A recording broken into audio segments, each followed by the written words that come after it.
Hello，大家好，我係阿 V。今日想同大家討論下一個看似簡單、經常被忽略，但係其實好重要嘅一個話題，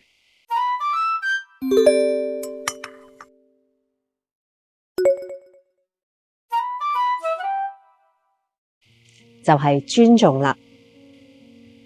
呢個咁簡單嘅話題呢，其實係影響緊我哋每日嘅生活同埋人際關係嘅。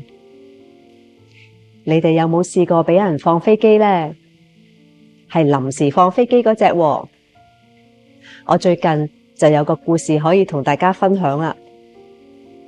我個朋友 Natalie 咧係住喺澳洲嘅，剛剛過咗嗰個星期日咧，佢原本就有一個聚會嘅。咁佢好珍而重之咁去對待呢一個聚會啦，一早就設計好餐單，喺星期六咧仲一早去街市買一啲新鮮嘅嘢食，仲專登去買咗佢約嘅呢個 May 姨最中意飲嘅紅酒。當約會嘅時間差唔多到啦，佢收到 May 姨嘅電話。May 姨同佢講：我嚟唔到啦，因為有親戚嚟咗，我去唔到你嗰度。Natalie 就好愕然啦，就問佢點解要取消呢？May 姨嘅答案令到 Natalie 好失望，好沮喪。May 姨輕描淡寫咁同佢講：嘿，食飯啫，有咩大不了啫？我哋再約過咯。試諗下，如果你係 Natalie，你會有咩感受呢？其實每個人嘅時間都好寶貴嘅。當我哋取消其他人嘅約會嘅時候，我哋唔單止係浪費咗別人嘅時間，我哋仲喺度慢慢透支緊別人對我哋嘅信任。隨住年齡嘅增長，我哋可以學到好多點樣去尊重人哋、體諒人哋、關心人哋嘅經驗。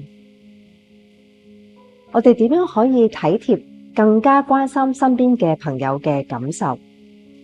但係往往喺我哋嘅身邊，總有一兩個呢啲任何嘢都覺得冇乜所謂嘅人喺度嘅。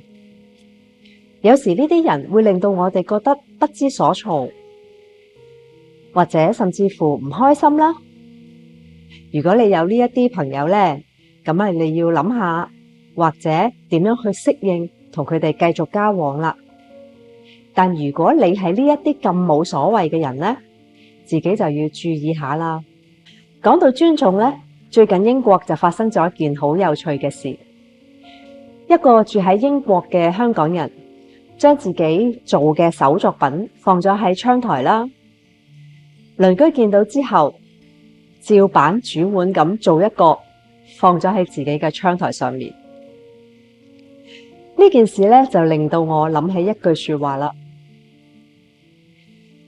靈感來源嚟自他人呢，就係藝術；完全抄襲就係偷竊。而最近呢，喺網上面都有一個好正面嘅例子嘅，有一個50幾歲嘅女士見到朋友呢着一條好靚嘅裙，佢好中意，自己都好想要一個，咁但係佢又冇即刻去買一件喎。佢去揾佢嘅朋友，同佢嘅朋友講：啊，呢條裙好靚啊！我都想有一件，你介唔介意我買一件啊？問清楚對方嘅感受，先至再做下一步嘅行動。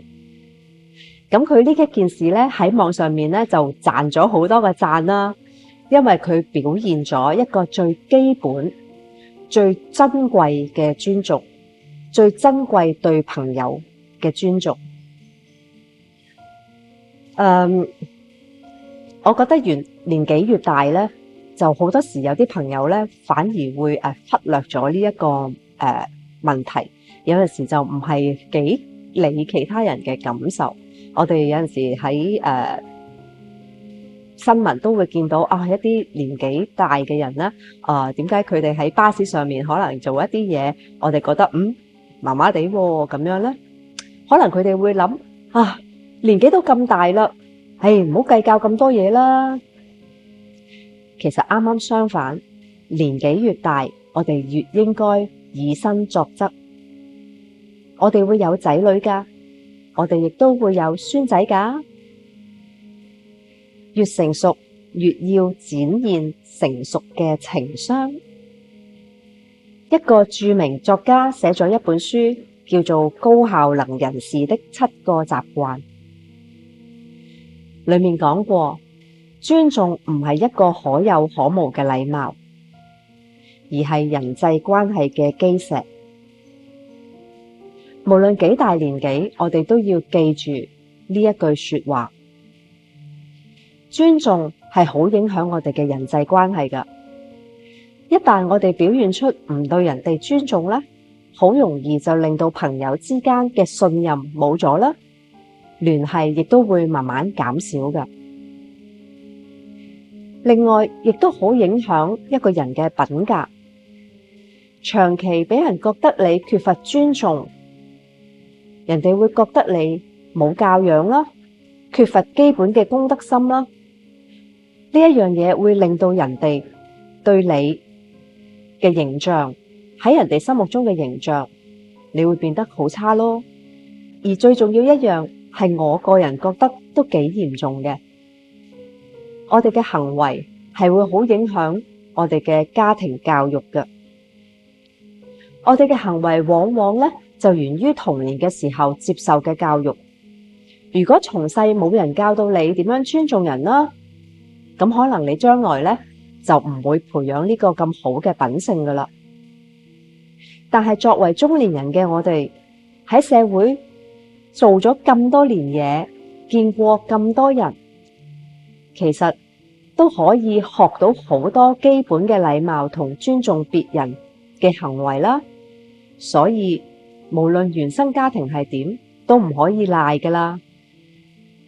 通過注重日常嘅一舉一動，我哋就可以令到我哋嘅生活，令到我哋嘅人散發出更多善意啦，同埋對人哋嘅關懷。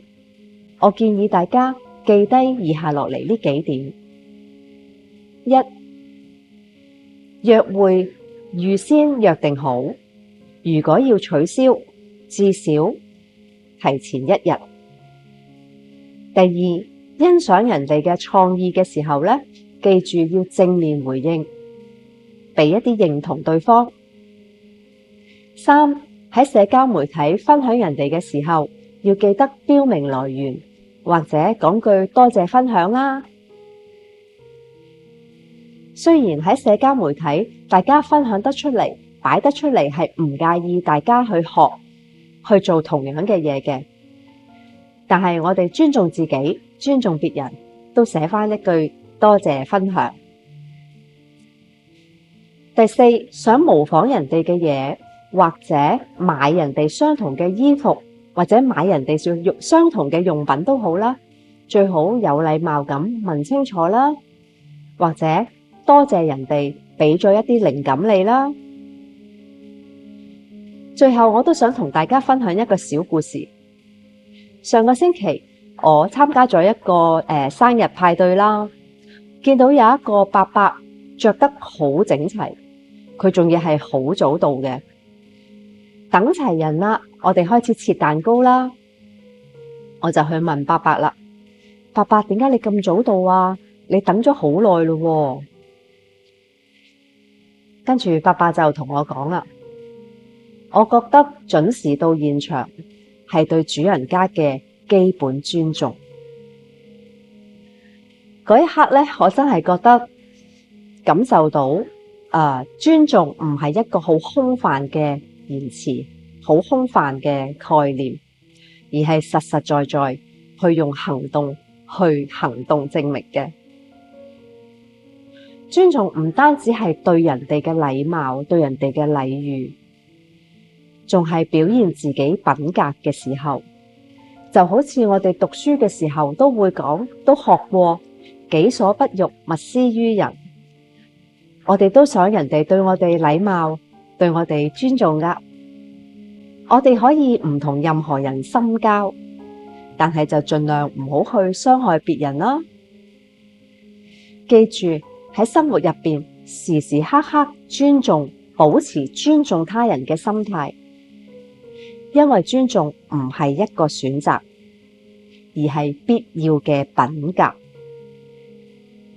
好啦，今日嘅分享就嚟到呢度啦，希望大家每一日都過得開開心心，做一個人見人愛嘅中年人。下次再見啦，拜拜。